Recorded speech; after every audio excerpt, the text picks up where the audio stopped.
I'm Carol Allen-Storey, and I'm hosting the program tonight. And welcome to the talk of a program, that series that's been put together called Looking at the Still Image. We will be broadcasting this program the first Thursday of every month. So please nip into the Frontline website to view all of their events that Brandei, the co-founder of the club, has organized. And this goes beyond what our theme is, which is on a monthly basis. There's some absolutely fantastic talks and well worth tuning in. The monthly series that I'm engaged with features the influence and the impact of the still photograph. And on a very personal basis, the still image for me captures a moment in time, allowing the viewer to really slow down, to be reflective. It allows for contemplation, reflection, and perhaps even a call to action. Today's theme is the DNA of the iconic image. What makes an image iconic? Perhaps it's unforgettable beauty or a marker of historical significance. It can inspire, it can mesmerize. It's an image that talks to people, and it says something no matter what nationality, no matter what the age, and mostly it holds power through the ages. Our panelists will also give their impressions, so let me introduce them. Cornell Watson hails from North Carolina. He's a documentary photographer, and he created a most amazing award-winning series called Behind the Mask. Fiona Shields. Fiona, I hope this is correct. You're the photo editor at the Guardian newspaper. Yes, well, I'm actually head of photography there now, so I lead a big team of picture editors, yeah. Okay, good. Brandei Estes is the head of photography at Sotheby's London, and Stu Smith is the director and founder of GOST Books, an independent visual arts and photography publisher. Fiona, can you kick off the talk for us, please? Oh, yes, right. So I've given a lot of thought to what makes an iconic photograph, and I realized that during my sort of picture editing duties, I feel like I'm instinctively looking for that all the time, because I often work predominantly in news, and so what we're trying to do with the news photograph is kind of often distill a very complex situation into something that is sort of understandable in a heartbeat. And that means it can often be kind of quite simple, but it can be quite symbolic, quite emblematic. It's something that's also very engaging. And while I kind of accept that there are no exact characteristics, there are sort of repeating themes. So when I say I'm often instinctively looking for something, I find that I'm drawn to a picture that strikes an emotional chord with me. So it could be something that's emotional on the level of, joy or tragedy, or in fact heroism.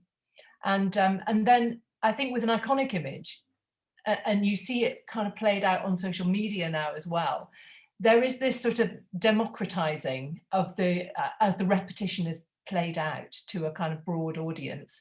So it's something that kind of connects broadly to the common denominator, and then the sharing of it makes the picture famous. I mean, famous is probably another word that you could use for an iconic image. So I was thinking that a common theme for the iconic image is something that's symbolic or emblematic of an issue. So it's something that resonates, and that can be regardless of time or place. And it's not necessarily limited to photojournalistic practice, but it can be the result of some artistic or aesthetic manipulation. And the power of that kind of an image can ultimately define how we view a certain figure in history, for example. And so that kind of leads me to the first image that I hope to discuss. So I'm hoping that Brandei can pop it up on screen. Yeah, okay, so it's the image of Che Guevara taken by Alberto Corda. And in many ways, this is a timeless photograph. I mean, it is very obviously emblematic of the heroic revolutionary. And the angle and the gaze into the distance sort of signals hope, really, and determination. And it enhances this kind of romantic legend, that is the person. And it's been taken from quite a low angle, which gives Che Guevara a very sort of statuesque quality. There isn't really any clue or detail that dates or even gives a place to the image. I mean, I know that we can see the sort of the fronds of the foliage here, but the image that is most usually passed around, the version, is actually a cropped version of this. That's it, that's the cropped version, which actually in some ways is more powerful, because the cropping simplifies the picture, and it kind of it emboldens the subject with a kind of powerful intensity, because there's no other sort of clutter in the frame. So I think as well, when I was talking about sort of further aesthetic manipulation of an image, this photograph was given a sort of more emblematic status by the artist Jim Fitzpatrick in 1967, because he made a poster of it. And Pranveer, I wonder if you could show the poster now exactly. So the poster, he placed the image on a red background. And I think that the color that he chose of communist revolution is, you know, it's very eye-catching. But it's also been suggested that this is a kind of Christification, if that's a word, because of the sort of the blood red of the background signifying a form of sacrifice. And, you know, we can consider that perhaps part of the attraction of any iconic image is its connection to religious themes. It's quite a well-documented theory. For example, it's been suggested that Nick Ut's Napalm Girl, that image is so powerful, and perhaps that is a derivation of its similarity to paintings of the crucifixion. But really as well, the posterization of this photograph plays a huge significance in democratizing it, because it made it really widely accessible and popular. And it found its way onto the bedroom walls and t-shirts of maverick teenagers all around the world, cementing its iconic status really with a sort of modern, cool vibe. And I think that's very relevant still today. In fact, I was quite tempted to dig out my daughter's Che Guevara t-shirt to wear for the talk. So it's that, you know, that kind of, that longevity. I think that regardless, going forwards into the future, this is, you know, this will always be an emblematic, iconic image. And yes, go on. You know, what I think is really curious about this picture of Che, and yes, it's on, you know, t-shirts and God knows how many other things, and I don't know who is collecting the copyright of the usage of it. But what's extraordinary is the transgenerational response. Everyone knows this image. You know, you can go through 4 or 5 different generations. Even my granddaughter, she's 10 years old, and she knows that picture. So, you know, it's sort of moving down. Hello, Dougie. So sorry. I know, I mean, it's extraordinary, its timelessness. And I think as well, you know, it shows Che Guevara as this kind of incredibly, dashingly handsome young man. I mean, in fact, I think it makes him look possibly more handsome than he actually was. You know, Alberto Corda really caught him at a fantastic angle, you know, and does him a huge favor.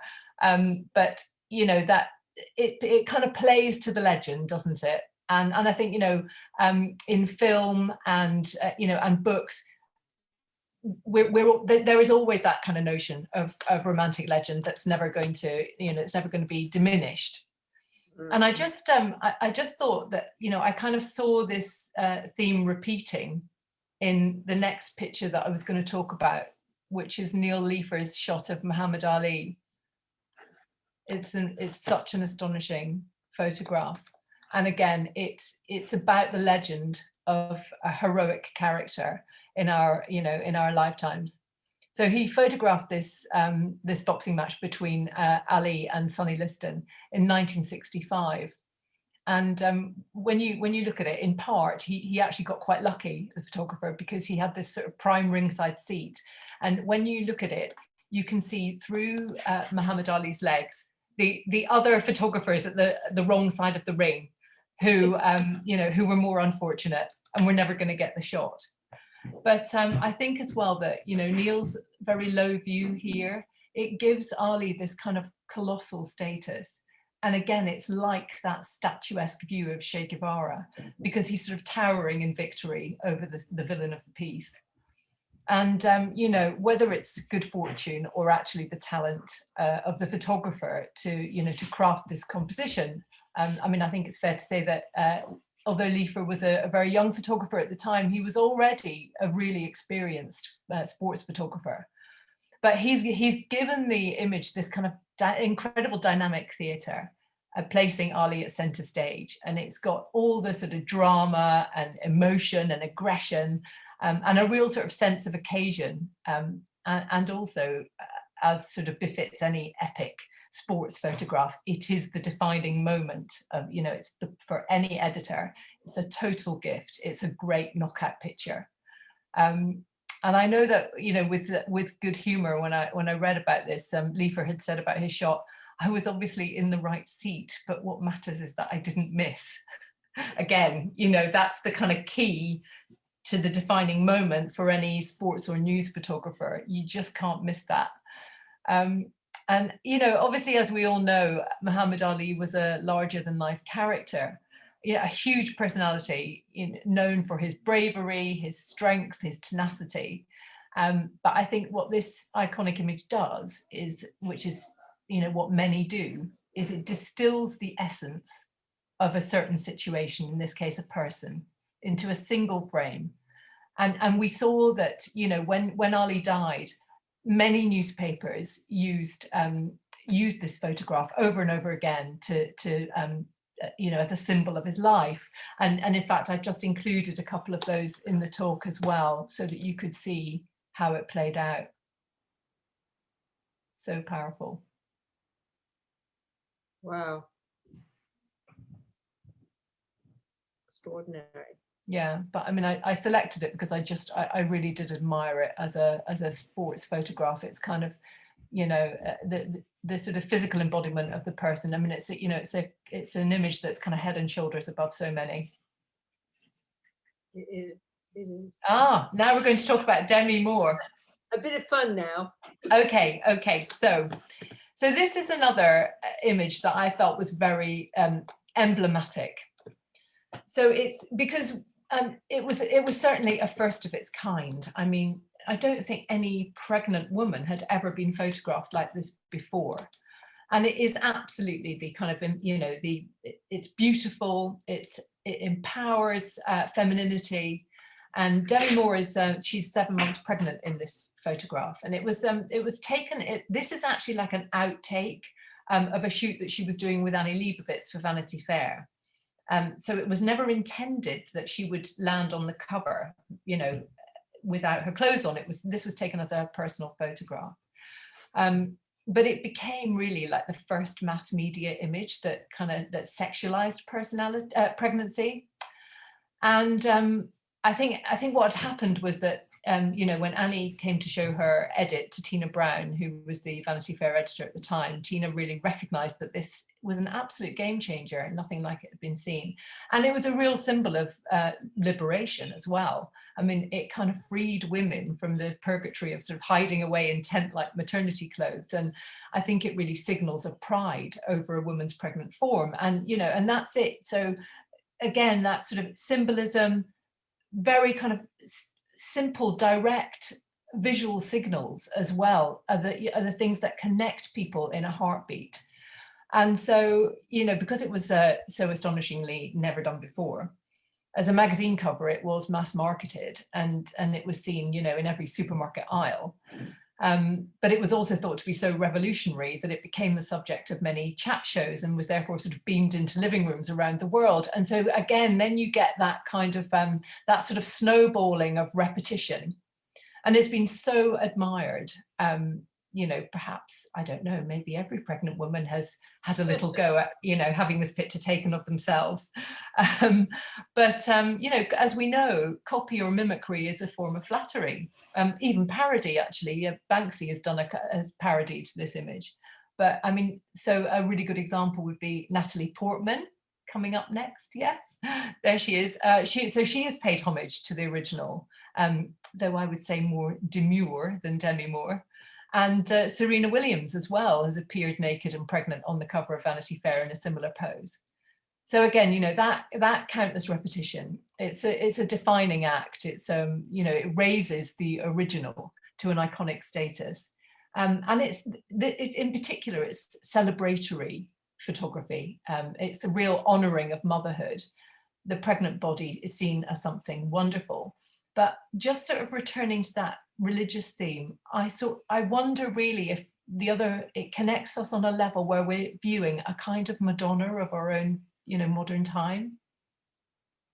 It's a really interesting idea for everyone to contemplate, and I feel that sentiment. But beyond that, it's the total elegance of not hiding the body in a tent, and there's nothing pornographic. There's no overt sexuality. It is just, I am pregnant. I'm with life. And I find the imagery, all of those are so elegant. And I also think it inspired women, particularly when Demi Moore when she was first appeared on the cover that Leibowitz had created the image, is that there wasn't this, I don't have to hide my belly, I can show it off, and it can be prominent, and I think that certainly is felt today, because when you look at the fashion for pregnant women in the earliest of days, at which whatever, but particularly in the 50s, 60s, and 70s, all the women were hidden behind a tent, and not to show off their bodies. So this series is iconic for so many reasons that you've stated, and a bit of heaven. Yeah, I mean, I absolutely love it. And I love the fact that, women have been able to, physically celebrate the sort of miracle that the pregnant body is. Mm-hmm. So now my next photograph to chat about is Brent Sturton's really extraordinary image of the gorilla in the Congo. And again, so I'm going to just touch on this thread of religious iconography. So, and I wonder if any of the other speakers are going to do the same, because this is really kind of an emblematic scene that's resonant of crucifixion, I see. Brent himself had described what he witnessed here as reverent, which again is a word associated with religious worship. The elevated view he took, which actually, when you kind of read the story of it, he took by chance. I mean, he had to get up the hill to capture the scene, but it really kind of enhances the majesty of the magnificent creature being carried away, and it's like a kind of ceremony by the rangers and the villagers, who are, in an act of honor, really, which amplifies the tragedy of the occasion. And this gorilla was shot dead during a violent conflict among a number of opposing paramilitary forces in Virunga National Park. And as we know, a lot of those areas of conservation are also areas of conflict. It's an incredibly dangerous thing to do, to be, a ranger working in conservation. But it's such a signal of the enormity of the waste of this precious life. I think, of one of the world's most endangered species, and, in the sorrow of it is apparent in a heartbeat. So I think, it's one of those images that once you've seen it, you can never forget it. It's so deeply affecting. And it's that kind of emotional level of engagement that gives it a really broad appeal. I just think it's another example of a game changer, because, as we were talking a little bit at the beginning, Carol, about images that have a call to action, that's exactly what happened once this image was seen and shared. It was shared widely, and it was so powerful, it provoked a treaty among 9 other African countries to protect mountain gorillas in Virunga. And, it really was a call to action, and the world woke up to difficulties of gorilla conservation in the Congo, and also conservation in general. I think when I first saw Brent's picture, I actually burst into tears. I've been to Virunga, and all the rangers there are so committed and dedicated to looking after these beasts and protection and all the rest. And still, this kind of horror happens, and it just, and to see that, it's a magnificent beast. And I think Brent had captured this picture in a way that is just so emotive, as you say, and it was a call to action. There a lot happened after that. I'm so glad you chose this as one of your pictures. It's I mean, I remember we actually published it as one of our eyewitness photographs on the centre spread of The Guardian. And I mean, it was, it is so powerful, and, you can really feel the sorrow, kind of seeping out of the image. I mean, it's just, it is, once seen, never forgotten. Really an incredible photograph. And just kind of made all the more extraordinary by the talent of the photographer as well. I have to add that. That's a little kind of magic in the mix, isn't it? Oh yes, right. So finally, from me, a little note about how context can sort of affect and perhaps lift the status of an iconic image. So looking at the lunch atop a skyscraper, it's a really kind of chatty, casual but daring scene, and it's kind of shudderingly high above Manhattan at first glance. It seems quite entertaining. I mean, it's not quite humorous, but it certainly, makes you feel very astonished and think, crikey, fancy that, can't believe they did that, sitting there having their lunch 800 feet above the city. But, what really has marked this out as an iconic image and given it a longevity is apparent when you examine the context within which the picture was taken. So it's a real symbol of resilience and ambition, and a bit of a kind of poke in the eye to the crushing depression that was engulfing America at the time. Most historic recollections of the period are, sort of scenes of poverty and desperation and views of bread queues. So here, in contrast, you see a real kind of confidence that the workers have come to embody this spirit of a nation to overcome adversity. I mean, it's really inspiring. And, the funny thing is, it's maybe not quite the candid image that it first seems. It is possibly not even as dangerous as it appears, because, it's thought to have perhaps been a bit of an optical illusion. They're maybe not as high as we thought they were. So it was actually a contrived publicity stunt. Possibly, I think it was made to as a shot to promote the construction of the Rockefeller Center. And although we don't know which single photographer is actually credited for this particular image, we know that quite a few were invited to the photo call. And one of the researchers seemed quite certain that these are genuine construction workers. And I think that's really important. And that kind of plays to the legend that immigrant workers, built the city, particularly Native Americans. And I think there are two in this picture with their, because they were incredibly undaunted by sort of skipping along these girders at dizzying heights to build the skyscrapers that defined the city. And that's part of legend. So, this image has become, again, one of the most reproduced, like the image of Demi Moore and Che Guevara. It's also been mimicked and parodied time and time again.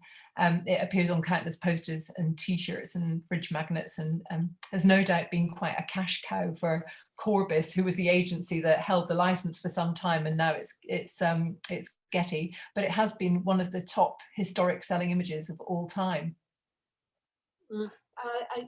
When I was researching this picture, because at sometimes they used to say that photographer unknown, and now Charlie Ebbets has gotten the credit, and they said that they have been able to find amongst all his negatives and plates and so on.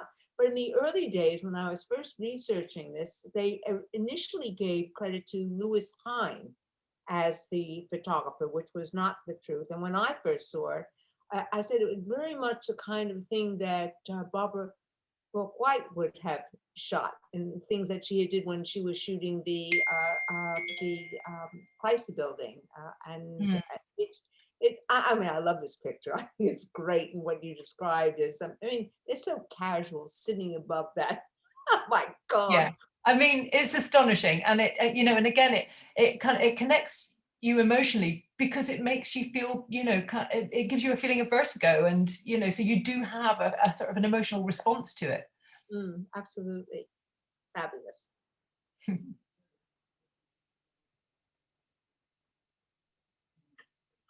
Thank you for that. That was an amazing talk. And Cornell, you're up next, and I can't wait to hear and see what you're going to be talking about.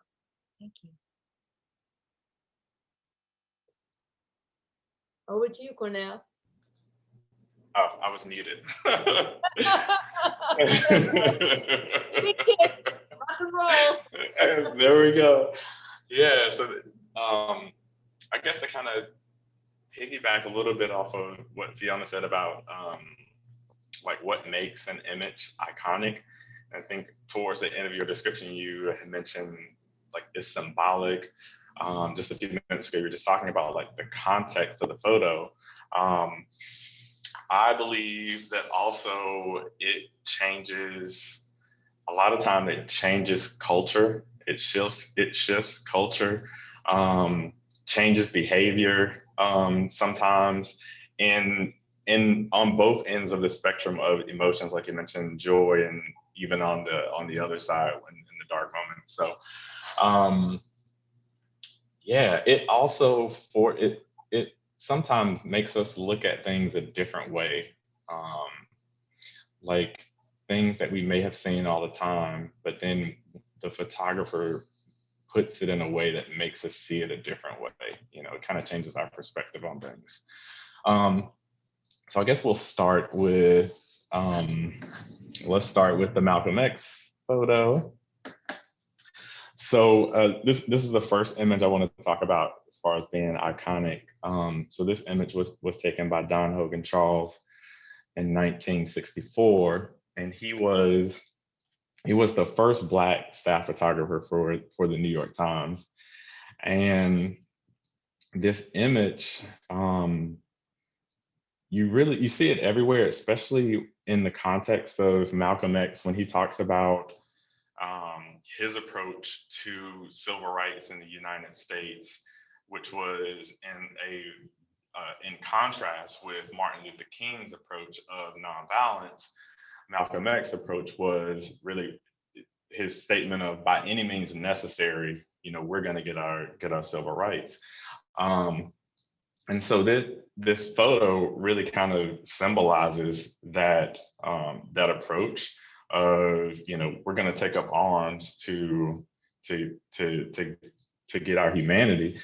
And what's interesting about this photo and a lot of Malcolm X photos is that one, the context of this photo, it was for Ebony magazine, and it was actually about the nation. He had left the Nation of Islam, and he believed that they were coming after him.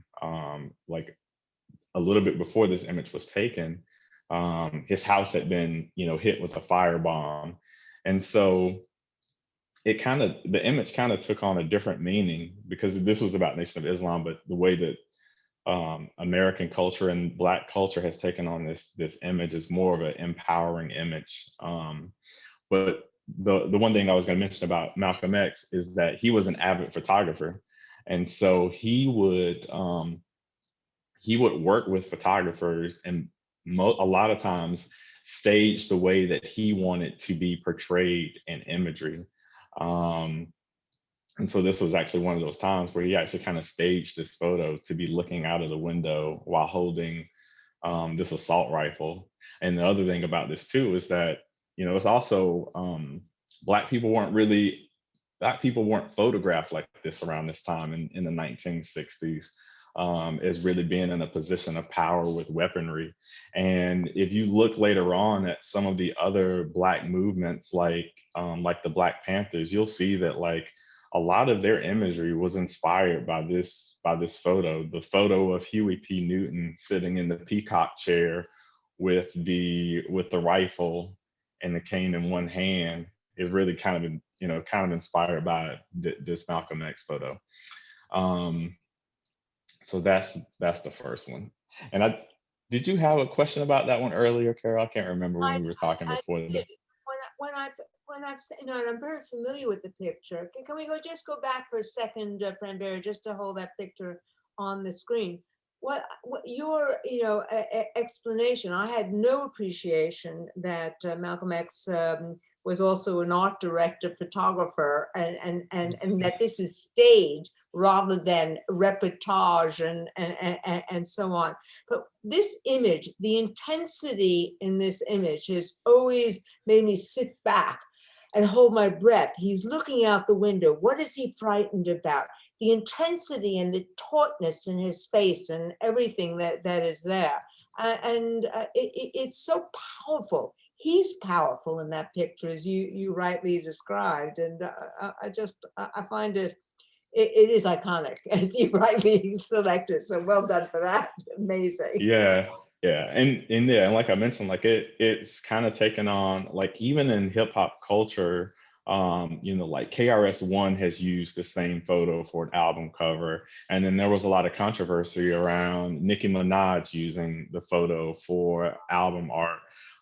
But in general, it is very much a empowering photo in pursuit of civil rights. With, by any means necessary. There's also a whole conversation about the Second Amendment here, but we're not going to talk about that. Yeah. Yes. So so this next image is called the Scream image, and this is from the Little Rock Nine, after the decision of Brown versus the Board of Education was decided, and we were going to integrate schools and desegregate schools in the United States. And I think what makes this image so iconic is that it really just encapsulates the emotions and just the time of this particular moment. You can see that on the right, Elizabeth Eckford is really composed, and it's almost like she's in an entirely different world where you don't really see any emotion from her, but everyone else on the other side of the photo is enraged by the fact that they're going to have to, sit in the classroom with Black students. So Will Counts took this photo. The interesting story about the photo and how this all came about was in a time before, text messages and emails, right? The Little Rock Nine had decided that they were going to meet at the school together. There was a last minute change about the timing of when they were going to meet. And so Elizabeth Eckford didn't get the memo. Her and her parents did not have a house phone. So she showed up at the original time. And so she was the only one there by herself when she showed up to the school. And so the other students, and you'll see if you look at some of the other images, they are together walking towards the school. So she ends up coming by herself. She walks to the school by herself, and then is turned around by a detachment of the National Guard that was there. And so that is the reason why she's in the photo alone by herself, is because she never received the communication of the new time of when the other 8 students were going to meet together. But I think that this image, like if you were to close your eyes and someone say, I want you to imagine, what the United States looked like when schools were trying to integrate. I believe that like over 90% of the time, this is the image that comes to mind about what it looked like during that time. They actually became friends. The Elizabeth Eckford and Hazel Bryan, later on, they met 35 years later after this photo.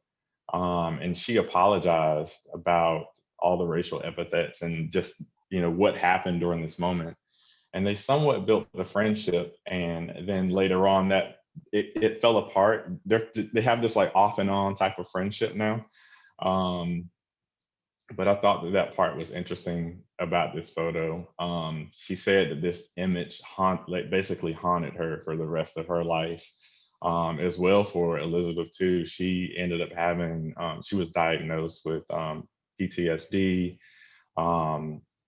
Hazel Bryan, I believe, ended up dropping out of school after this photo because it was so widely circulated. Everybody knew who she was, and she felt like her life was in danger. So her parents moved her to a different school. So, yeah. Where is she now? Elizabeth or Hazel. I'm Both. not.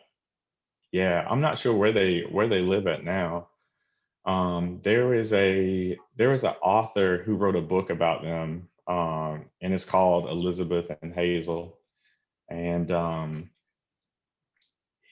what he said was that the book, like he's finished the book, right? But he's like, but the story still continues about like their relationship. But I'm not sure exactly where they live at now. Okay. So this next photo is this is a really tough one. This is about this photo was taken of Emmett Till, and I think most people know the story of Emmett Till. But if you don't know the story, Emmett Till was from Chicago. He went and he was visiting family in Mississippi for the summer, and a white woman by the name of Carol Bryant accused him of whistling at her, like he whistled at her, and obviously that was during the time period. That was something that could get you killed. A Black person talking to a white person. You know, they had to enter different parts of the way that Black people entered the store. They would have to go in through the back versus the front. So there was a lot in the South that was just terrorizing for Black people. So there were two white men that ended up coming to Emmett Till's cousin's house, family member's house, and they kidnapped him in the middle of the night, and they completely brutalized him, and then threw him out into the river. And so his mom, once they found the body, obviously his mom was just in pain and couldn't believe what had happened. But the most powerful thing that she did was deciding to have an open casket funeral for her son. And Jet Magazine was covering the story, and they sent in a photographer by the name of David Jackson, and he photographed Emmett's mother and father standing over the body, which is this photo. And this photo is really, when I was talking about like iconic photos, it forces people to see things a certain way. This really forced America to really see just how harrowing and brutalizing racism in the United States was. And it also was what moved and inspired other Black people to basically, this was the spark of the civil rights movement in the United States. 100 days after this, Rosa Parks sat down, like she refused to get up on the bus. Like this was the beginning of the civil rights movement. But I think the other thing about this photo too is that it also draws parallels to current day, right? When you think about Trayvon Martin and how he was murdered down in Florida, and how images of him, there wasn't an image like this, but the fact that the mothers of Black children and Black men who have been murdered by racial violence are the ones that kind of sparked this movement. And then when you think about George Floyd and how that photo, we basically have had an open casket funeral for George Floyd via the media, with the videos of police like standing on his neck. That's what has sparked those movements. Trayvon Martin sparked the Black Lives Matter movement. George Floyd sparked the videos, and the imagery of him sparked the protest over the 2020 summer. This photo and that open casket funeral is what helped spark the civil rights movement. And so that's really why this photo is iconic, it's historical, it's just kind of everything. Mm-hmm. It's the subject, just to do a short comment on it. What I've always found, knowing I'm very familiar with this picture, is that the parents are so serene. And, you know, his mom, I mean, you can't have your heart not absolutely seize up in her looking down at her baby, her son. And the father, you know, just looks, I think the father in this picture reminds me of a McCullen picture of a shell-shocked soldier. He's just totally shocked of what he's witnessing and what he's looking at. And, you know, how you describe it is very emotional looking at a picture like that. Yeah, it's almost like, it's almost like the father isn't looking at the photographer. It's like he's looking at you, you know, very much and so. almost like you did this to my son kind of look. All right, so the next photo is this is a photo by Gordon Parks. It's called American Gothic, and it was somewhat inspired by the Grant Woods painting called American Gothic. The photo is iconic because it depicts American racism in the 1940s. You know, like there were no other images like this in the 1940s that were kind of staged and showed this story of not just race, but also just kind of gender too, because there's like some intersectionality here with who he photographed was Ella Watson. And the story behind this is also, you know, very interesting, because Gordon Parks was from the Midwest, right? He's from Kansas, and he lives, you know, in this segregated area. So he's kind of somewhat insulated from seeing like the everyday American racism, right? And he lived in Chicago too, but then he ends up going to Washington, DC to work for the FSA, right? Where all these other iconic photographers and famous photographers have worked at before, right? Dorothea Lange had worked there. And so he is there working under the leadership of Roy Stryker. And Roy tells him to go out into DC. I kind of just want you to just get a vibe for things, like go out, grab some dinner, go buy a new coat, go watch a movie, because he knew that Gordon didn't quite understand what racism looked like outside of his hometown of Kansas. So Gordon Parks goes out and he's trying to get dinner at certain places, but they don't serve Black people. Or he goes to the movie theater, but they don't let Black people watch the movies with white people. Or he tries to go buy a coat, but he can't buy a coat. So he's like, he gets smacked in the face by American racism. And then he is in the FSA building, kind of talking to Roy about like what he's kind of experiencing. And Roy's like, hey, like look down the hallway. I want you to go and hang out with Ella Watson for a bit. And what he finds is that Ella Watson, this Black woman who is a qualified stenographer, is sweeping and mopping the floors of the federal buildings, which she's beyond, like she's qualified, more qualified to do all these other things. And then it makes him angry in a way about like what's happening. And he, at this point, is deciding that he wants to use his photography, his camera, as a weapon against racism. And so on one of the first meetings with Ella, he decides to photograph her after a long conversation in front of the American flag, with her holding her tools of her trade, right? And it really is, there's kind of two stories here. It's the story of American racism, and it's also the story of that, the story that for some people, like this is not the American dream, that was promised to everybody.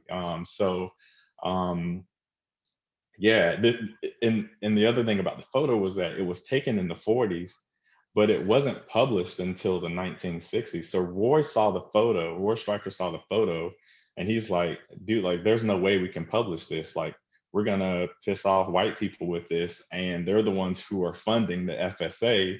So no, we're not gonna publish the photo. And then it obviously get published 20 years later, and then it becomes like this iconic photo because it really just kind of depicts what, you know, kind of in a very symbolic way, like this is what, you know, racism looks like. It certainly did. It's an amazing image. Oh my God. You're going to have some fun with this one for sure. Go ahead. Yeah, yeah. All right. I love, like, I really like, I love the story behind this photo.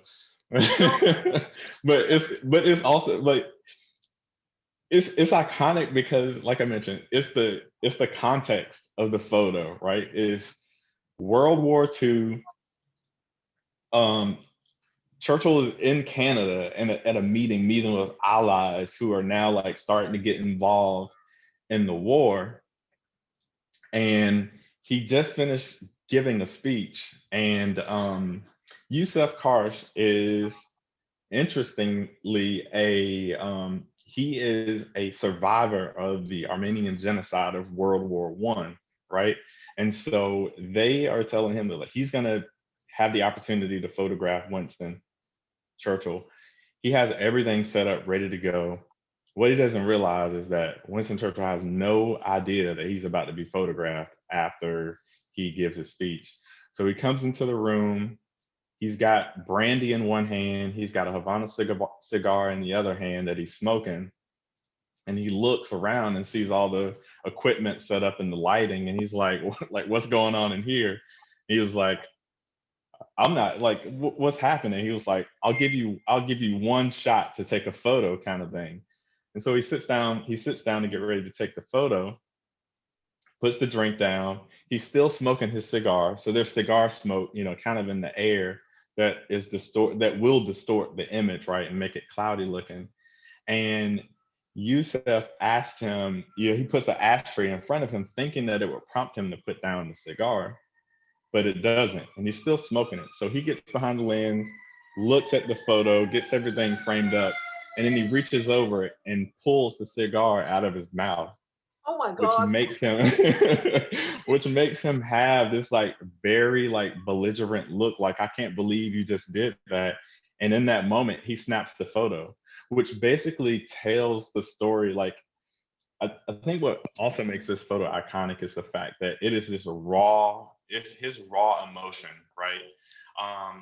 That correlates to the time of, I'm not backing down from Nazi Germany on this war, and you know, I'm coming, you know, I'm coming for you, kind of thing. And so, yeah, and then that kicks off, you know, this image kicks off Yusuf's really like famed career as a photographer, photographing political figures. But yeah, it's just a very interesting story, and just kind of like how their paths cross and how he gets this reaction from Winston to make this photograph.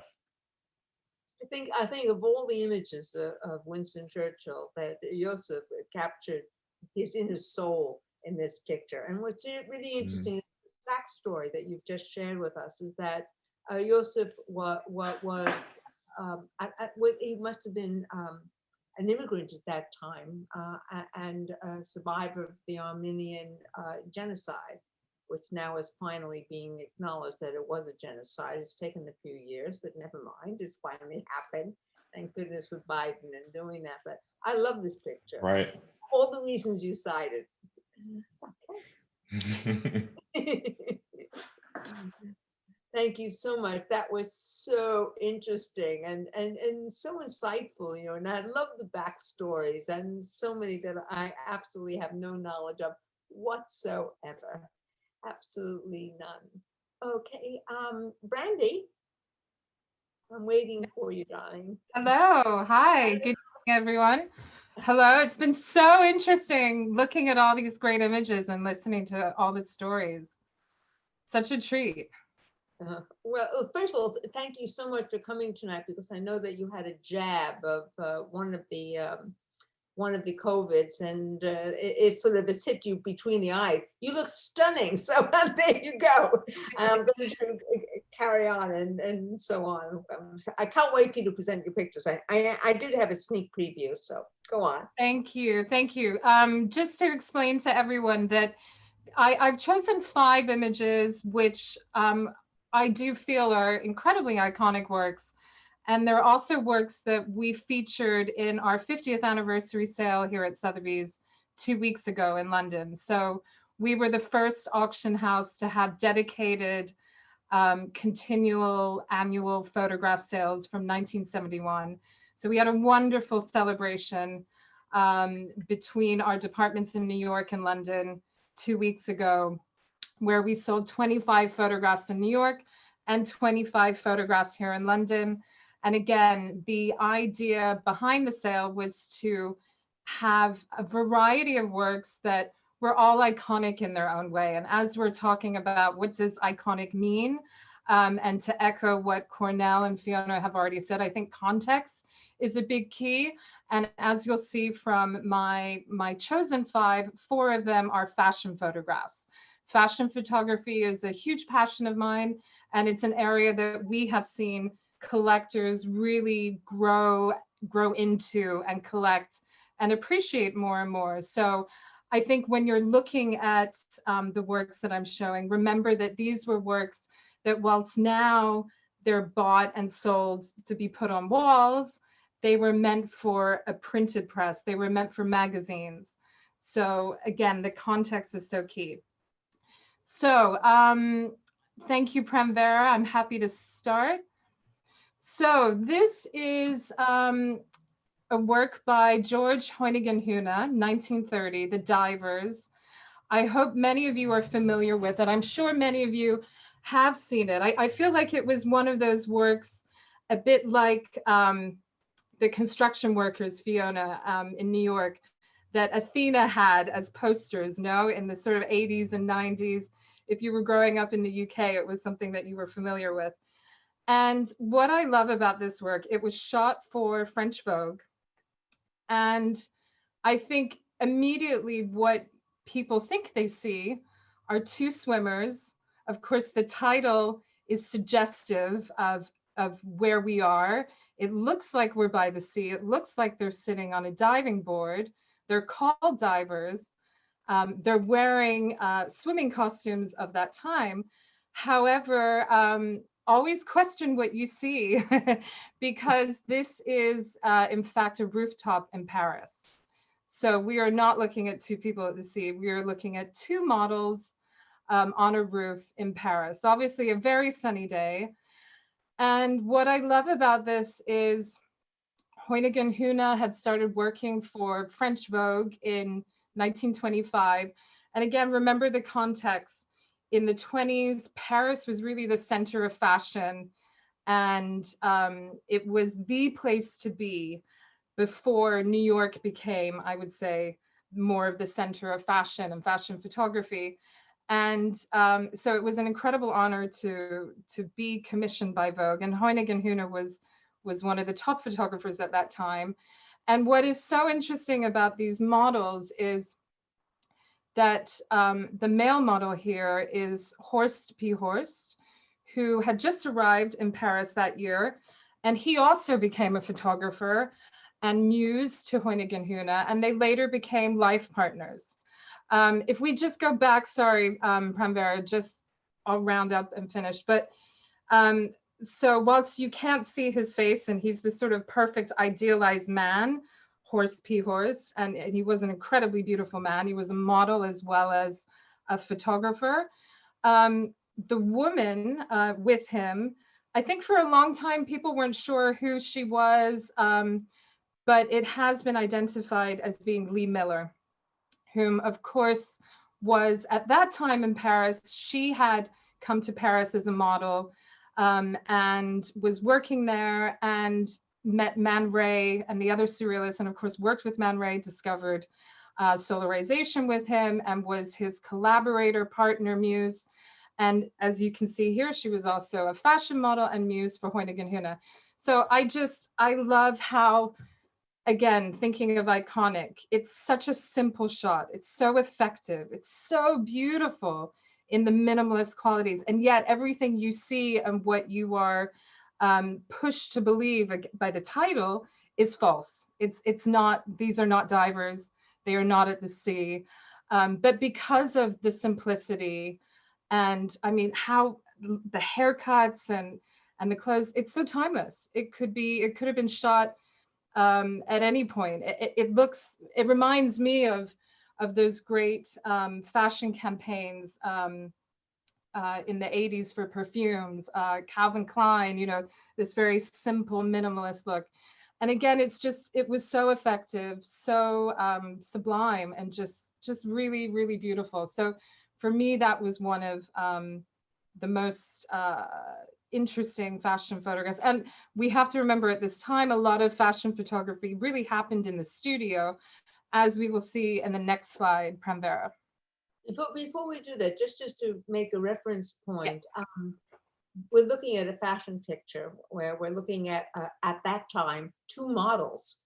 You know, both went on to be photographers and very famous in their own right. Did this appear editorially, or was it for commercial purposes, a particular brand and so on? It was editorially, I believe. And I think, you know, time-wise, 1930, the Depression hadn't hit France yet. So they were still, you know, it had started already, of course, in the States, but it hadn't hit the French economy yet. So it was just before things were about to change. And I think this sort of languid, very ethereal, it seems like they're on holiday somewhere, was really telling of what was to come. You know, I love this picture. Yeah.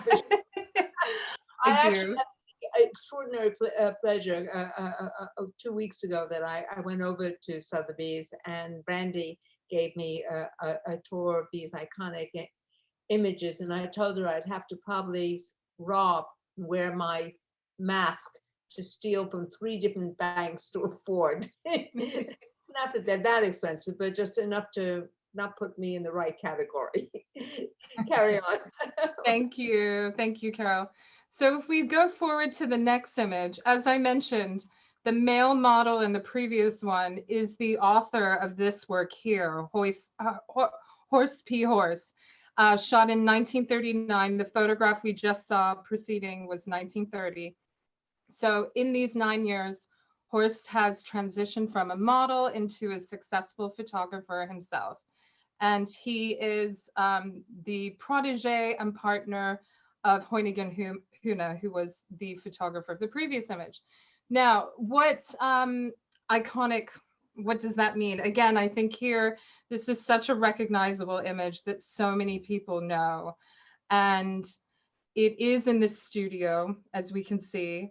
And what's so clever, what Horst has done, I think, is with this light and shade, he's really highlighted and made the model look almost as if she's a classical statue. And, you know, this parapet, this ledge that she's on, to me, always reminded me of when you look at Renaissance portraits or religious paintings, they always have this barrier. You know, we, the viewer, are a little bit removed. There's that they're from another plane, you know, they're more godlike than us. And what 1939, what was happening in the world? Well, the outbreak of the Second World War was about to happen. Horst shot this again for French Vogue, same as the preceding image. And he has written that this was the last shot he took, the very, very last work he ever shot in Paris before he fled and moved to New York with the outbreak of the war. So there's an incredibly moving paragraph where he's quoted saying he shot this and was so proud of it, but also of what he knew that he was leaving behind and all the good years he had had in Paris. And context being key, at the time, the corset had made a big comeback in the 30s in France. So this corset was a highly provocative, sexualized, it would have really shocked people. And what really shocked people is, if you look in the image that I have here on the screen, there is a gap just at the top on the left of her corset, away from her body, right?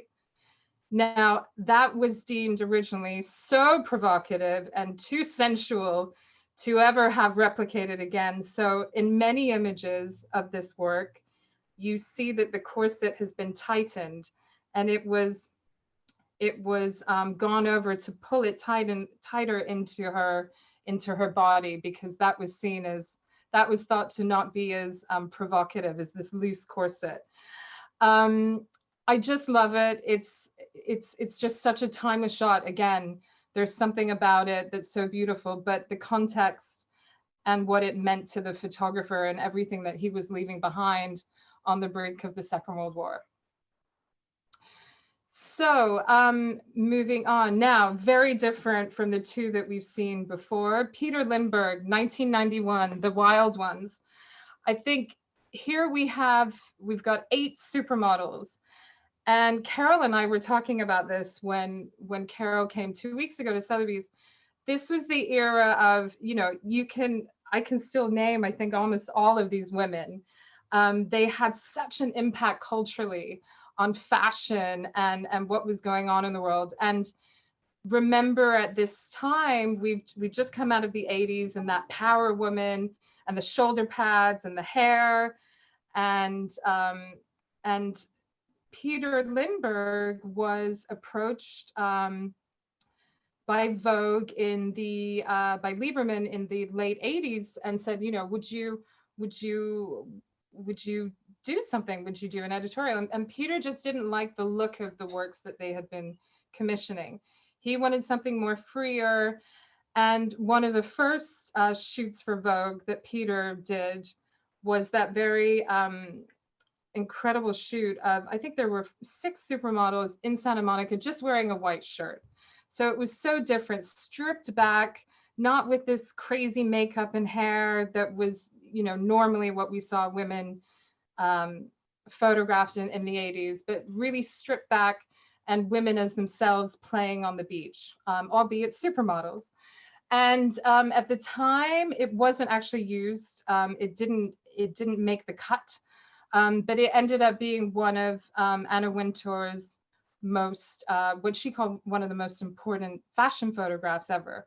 Now, this work here in Brooklyn happened after that. So that's why I tell you about that story of Santa Monica.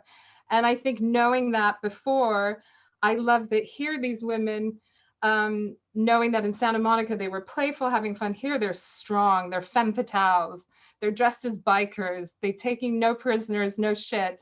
They're having fun, and they're not sexualized. They haven't got all their hair, and, you know, they're just being themselves. They're being women. And I think Peter was so good at showing women that way, and showing them, and was so different from other photographers working at that time, and especially with these iconic supermodels. So for me, seeing these women like that in their biker gear in Dumbo with the Brooklyn Bridge behind, I mean, it's just one of those timeless fashion photographs. And that particular street, which I've been on, because you know, tourists are all sort of directed to go there and have their selfies made and so on. But what I always found fantastic in Peter's work, he had almost a photojournalistic reportage approach to fashion. It wasn't set up in the studio, as you rightly say.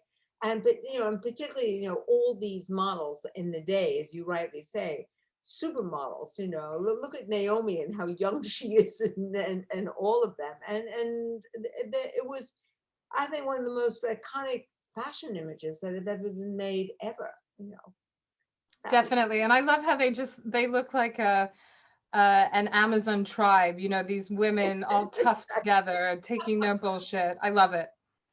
Agreed. And on to the next one. Oh. So also a fashion photograph. This is the last of my fashion photographs. And it was shot well before the last one. This is 1979 by Guy Bourdin.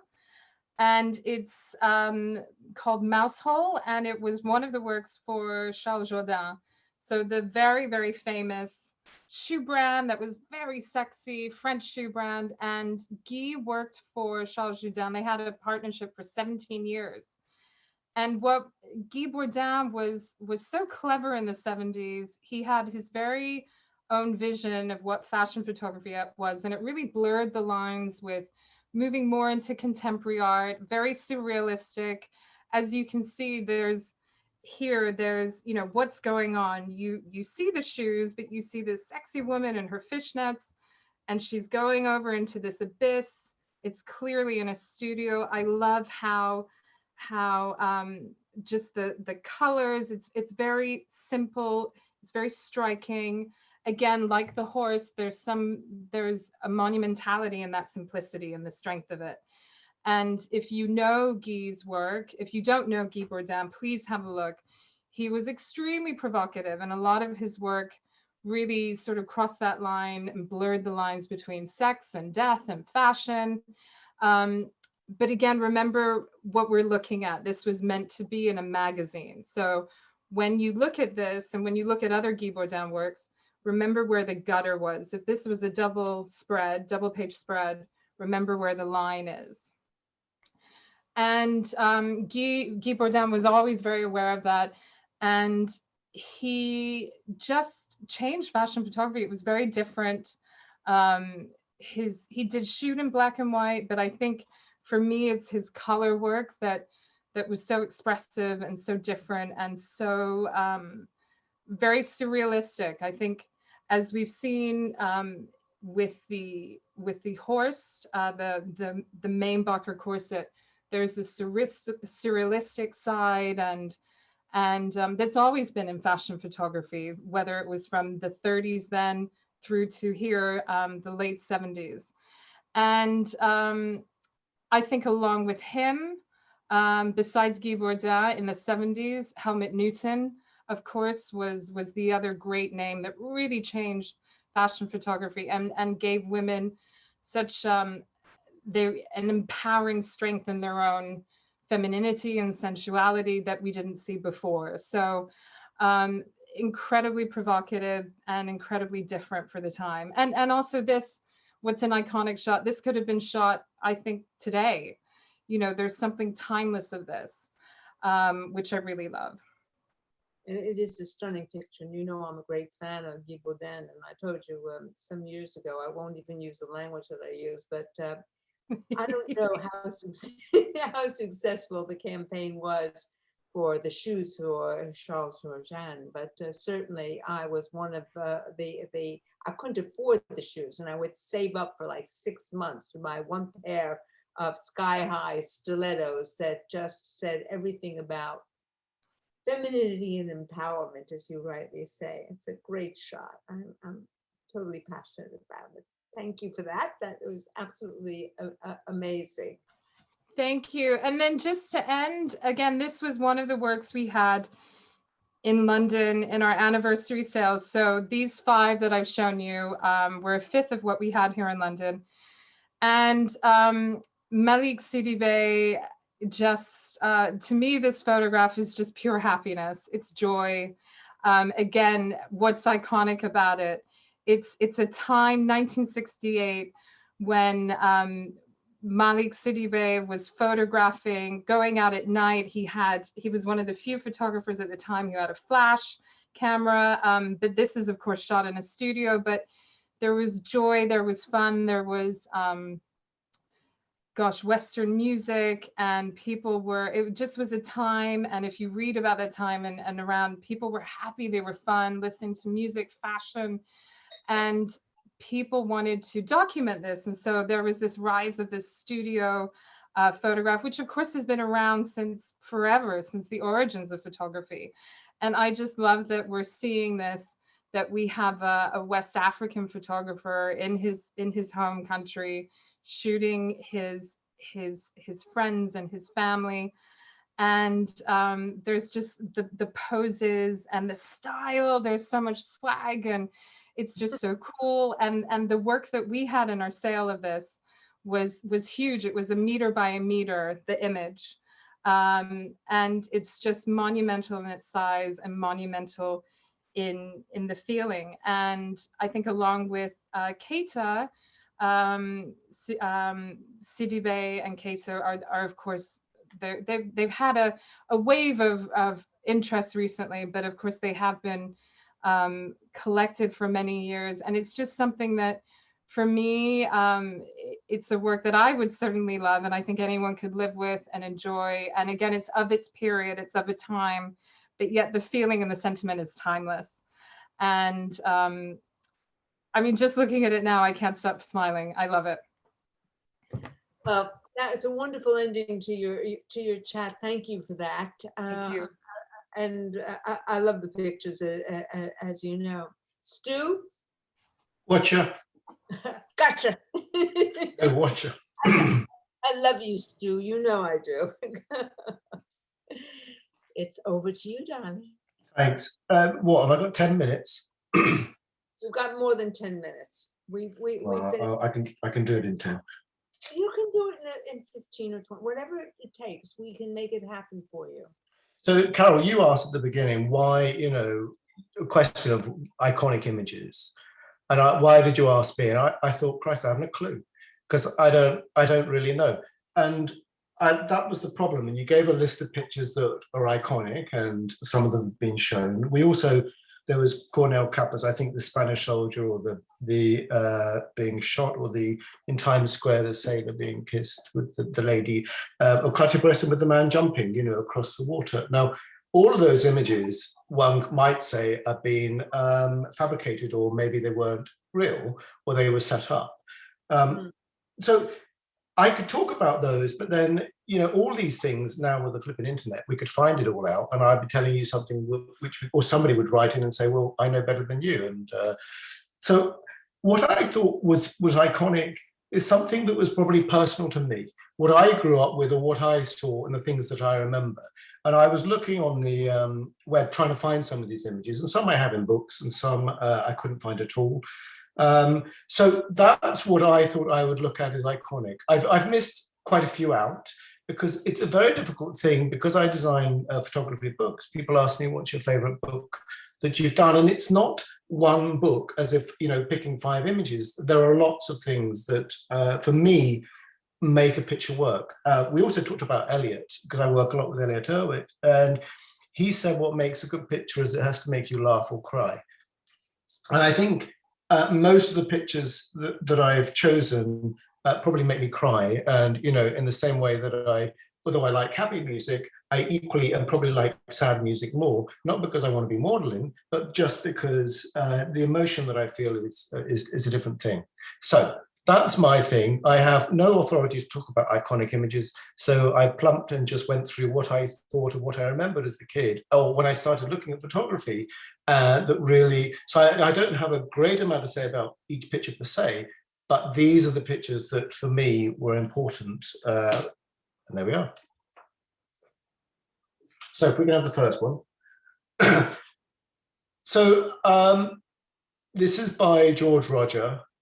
There was another picture that I was trying to find, and it was of a young mother with, I think, with her back to the camera, looking through a fence, and I think she's got 2 children with her. This is in a concentration camp, and on the other side of the fence is a little boy of about 6. And it's this feeling that she couldn't get to the boy, and she'd been separated, and she knew this was her last moment of seeing him. And it's so sad, and it almost makes me catch my breath. And I was trying to find that one, almost in the same way of Meryl Streep in Plenty, when she had her 2 children and she enters the concentration camp, and the guard says, pick the child, which one? And she said, I can't, and holds on both. And then he grabs one, and she quickly grabs another child, and that's the one she keeps. How does one make that decision? So George Roger, this is a picture that I remember of. The British went into Belsen, and George Roger was with them at the time, and they made the guards, the camp guards, take the bodies and take them to put them in a pit to be buried. I think it was a warm day, and I think they were sweating, and the bodies were oozing, stuff. And it was, and he had this picture of, there are several. The point about it is, I was doing a book with a guy called James Nachtwey, Inferno, and we were looking at a picture and we were deciding whether what made this picture better than another. And it was of a dismembered leg. The foot and the knee were visible, but then it just became bone and it ended at the hip.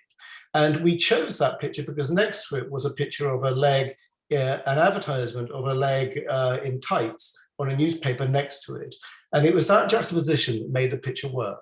And I thought, here we are choosing pictures in a content and how it looks on the page in relation to sort of bodies. And George Rogers said, he took several pictures of this scene and he said, all of them seemed as dispassionate as ever.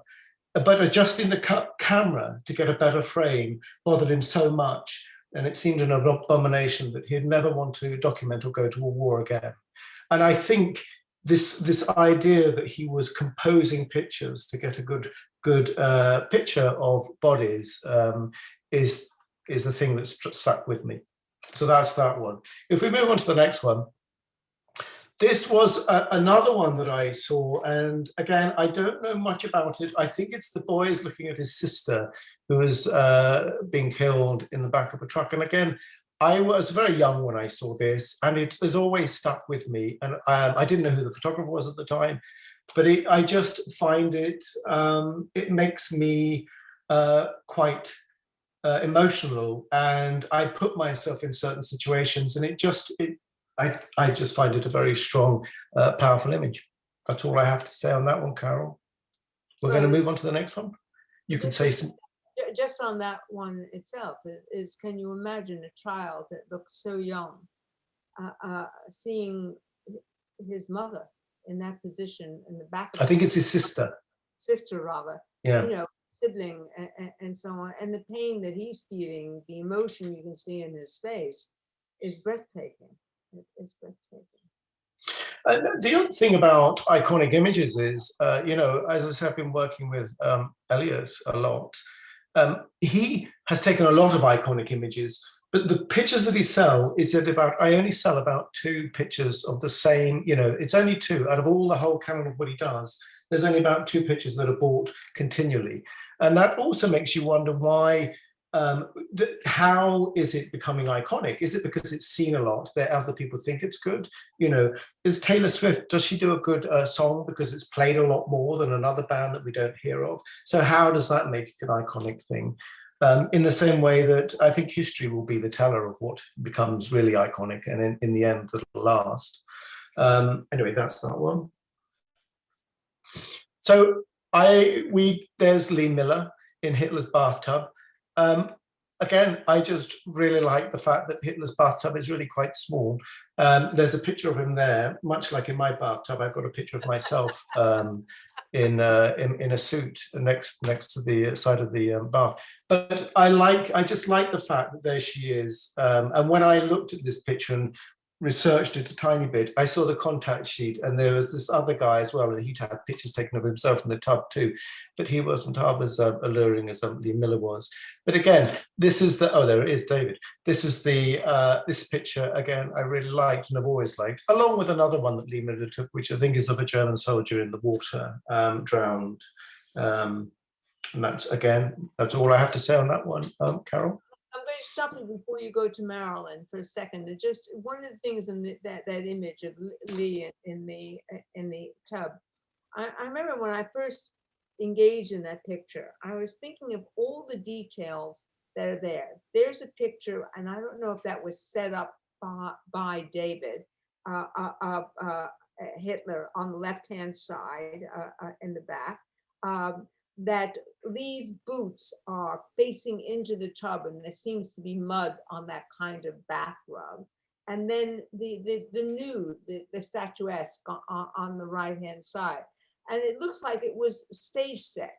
And I don't know if it was or it wasn't. And it's quite an extraordinary picture. So I don't know if Lee and David had actually collaborated on what this picture needed to look like. But it does look a little bit like a setup. What do you think?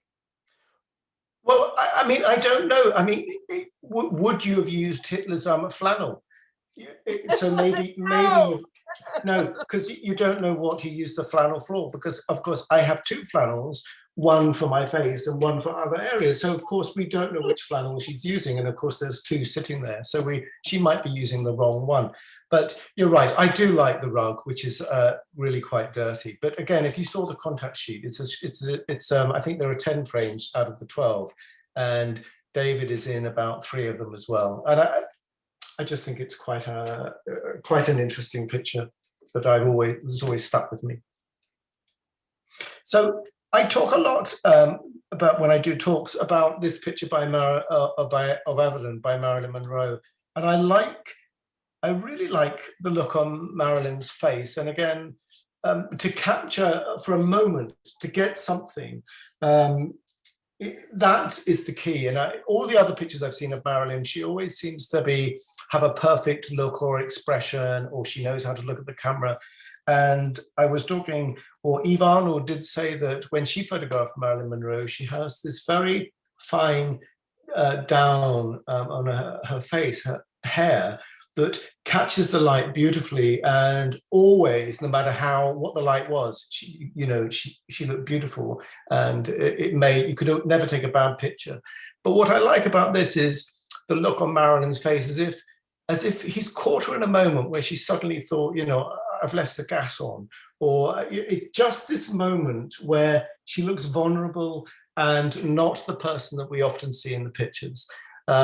And I like that for that moment of off-guardness, or the way that he's caught this, which makes it, for me, very good. There's another picture which I haven't put up, which Martin Parr took from a series from The Last Resort, which was an older couple in a cafe, and they're sitting opposite each other, and the woman's looking at a ring, and the man is sitting there. He's got a little tuft of hair at the back, and he's got a fag in his mouth. And there's some sort of sadness about that too, but it's capturing that a moment that really makes me pull into another space and makes me think about something else. So I'm so sorry about the reproduction of this one. That's my own fault. Duane Michaels did a lot of sort of series of pictures, but this one is somehow is very sad for me, and it's called "This Photograph Is My Proof." And it says, "There was that afternoon when things were still good between us, and we embraced, and we were happy. It did happen. She did love me. Look, see for yourself." And it's this idea that I always think about, this thing that when you're with somebody and then you split up, when was that last time that you were happy together, or when was that moment that you'll never have again? And these are the sort of things that I think about when I look at this picture. We've all had, or maybe not, but maybe boyfriends or girlfriends or past relationships, things where you could look back at a moment to know that this is the last moment that we slept together in the same bed. We would never do that again, or we would never be civil, or we're never going to have, this supper again, or share a glass of wine in that nice, friendly way. And the idea that this is a moment, and this is the proof of a moment, is something, and it's just such a simple, tiny picture, nothing great about it, nothing special, but the way he's written about it, again, transports me into something else, and again, makes me think of this sort of sadness. Wonderful picture. Nan Goldin. I think there are many pictures I could have chosen out of many pictures that she's taken, but and many of them can be iconic, but I liked this self-portrait.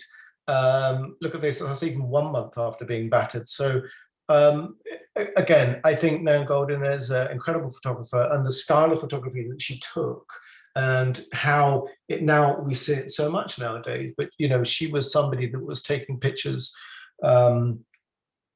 in a way with flash of her life, of everyday moments, all of them, the goodness and the badness and the grottiness and the bed with stains on it, all these sort of things that one may not photograph because they're personal. But again, I think all her pictures, and especially that book, The Ballad of the, I can't even remember the title, it's Sexual Independency or something. It's a very strong piece of work. And of course, I'm looking at books a lot, and books, when I look at it, I see it as a body of work, as a book. And that's that one. And the last one, which is a terrible picture, which again is my fault, I mean, terrible reproduction of a picture, is from Richard Billingham, Raise a Laugh. Now, I really like this moment of his brother who's just licked the lid of his yogurt pot, which, you know, I'm told I mustn't do because it's unseemly. But I liked, and because I do that, I liked this moment that he caught. And the fact when we eat yogurt, obviously like this, is you often just grab it out of the fridge and you stand by the side and then you lick the lid and then you eat the yogurt quickly before you don't sit down and do it in a nice manner because the pot is so perfect to eat in that sort of easy way. I thought this moment of somebody licking the lid of a non-moment of just ordinariness somehow can make it extraordinary. And I really like that moment. And Richard Billingham took all the pictures for this book in reference, and a lot of people know this, in reference because he was studying painting and they were for his paintings. He didn't take them for photographs to be seen as photographs, they were for him as a reference for his painting. And I think because of that, he wasn't looking as a picture, as a photograph. And I think a lot of people go wrong because they try too hard to take a picture. And I think we need to not take pictures or not try so hard. I mean, now with camera phones and all that, it's changed things dramatically. But this picture, again, always stays with me because I think it's just a perfect little innocuous moment, but has a real quality to me. That's you know, it's spot on in what you said, and thank you for that. Thank you, everyone. This has been so much fun for me and very, very educational in terms of not only what is iconic, but your personal interpretations of what can characterize what is iconic. And when I was thinking about it, as you fed in some of the imagery to Pamphera and myself, I was thinking we would really have to think about it, but it would be amazing to actually do an exhibition about things that are iconic and the conversation that it opens up and so on. And some of the pictures make you smile, some make you cry, and some actually are a call to action. And I love the diversity of all the imagery and the political components of certain things, the energy that is required, the social justices and so on. And it's been an amazing show. I want to thank you all. This has been so wonderful. I've really enjoyed this show, and thank you all for spending so much time in the contemplation of what you wanted to talk about. It's been absolutely amazingly, and thank you. I don't know if we have any time, Brandei. You know, I always run over and so on, especially when I have the most amazing panel like this, whether we have one or two questions that we can actually put to the panel. And if we don't have the moments, can I invite everyone that's been viewing the show tonight, please feel free to write to us. And we are more than happy to put questions forward to the panelists and get back to you. I think that's part of what we want to do, is an engagement with everyone. So thank you, everyone. If anyone has anything else to say, you can or not, and you don't have to. And it's been stunning. So thank you.